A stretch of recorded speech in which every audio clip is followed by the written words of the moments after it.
भारतामध्ये computer mobile घेऊन येणारा आमचा मराठी माणूस आहे. त्यांचे नाव प्रभाकर देवधर. एकदा राजीव गांधी प्रभाकर देवधर भारतातल्या लायसन्स राजाबद्दल गप्पा मारत बसले होते. खरे तर प्रभाकर त्यांच्याशी वाद घालत होते. अचानक तिथे पंतप्रधान इंदिराजी आल्या.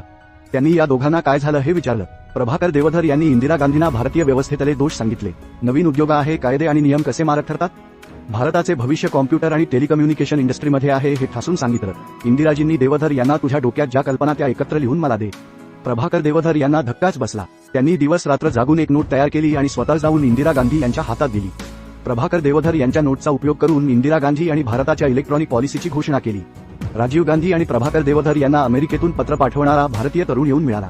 त्याचं नाव सॅम पित्रोदा. या तिघा मित्रांनी मिळून भारताचा ब्लॅक अँड व्हाईट भविष्य रंगीत करून टाकला.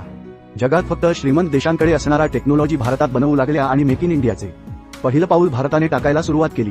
त्यानंतर कॉम्प्युटर, एटीएम कार्ड, मोबाईल अशा अनेक गोष्टी भारताने वापरायला सुरुवात केली.